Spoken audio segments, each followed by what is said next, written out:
Hello சொந்தங்களே, இந்த video எதுக்காக பார்த்தீங்க அப்படின்னா, நம்ம மகா சிவராத்திரிக்காக நேற்று நம்ம கோயிலுக்கு போயிருந்தோம். ஸோ அந்த விளாக் தான் இது. ஸோ வாங்க இப்போ நம்ம வீடியோக்குள்ளே போகலாம். இப்போ சிவராத்திரிக்காக கோயிலில் பசங்க டான்ஸ்லாம் ஆடுவாங்க இல்லையா, பரதநாட்டியம்ஸ் அந்த மாதிரி சின்ன சின்ன பசங்கள்லாம் நிறையா டான்ஸ்லாம் ஆடிட்டு இருந்தாங்க. ஸோ சிவராத்திரி போனதே தெரியல சொல்லப்போனால். ஸோ சூப்பராக இருந்துச்சு.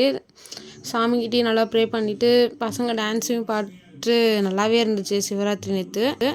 ஸோ டான்ஸ் வீடியோ நான் அட்டாச் பண்ணுறேன், ஃபுல்லாகவே பாருங்கள். பசங்களோட செம்ம டேலண்ட்ஸ் பசங்க எல்லாத்துக்குமே சூப்பராக ஆடி இருந்துச்சுங்க. ஸோ வீடியோஸ் அட்டாச் பண்ணியிருக்கேன் சொந்தங்களே, ஃபுல்லாகவே பாருங்கள்.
ஸோ அட்டாச் பண்ண இந்த வீடியோஸ் பார்த்துருப்பீங்க அப்படின்னு நினைக்கிறேன். ஸோ இதில் நம்ம அபிஷேகத்துக்கு சாமிக்காக வாங்கி கொடுத்துருந்தோம். ஸோ அந்த அபிஷேகத்தை டைரெக்டாக பார்த்துட்டு ஒரு 12:30 அது மாதிரி கிளம்பிட்டு போனாங்க வீட்டுக்கு. ஸோ டீலாம் கொடுத்தாங்க, கொஞ்சம் குடிச்சிட்டு அதுக்கப்புறம் நாங்கள் கிளம்பிட்டோம். ஸோ பாய் கைஸ், நெக்ஸ்ட் வீடியோவில் பார்க்கலாம். பாய்.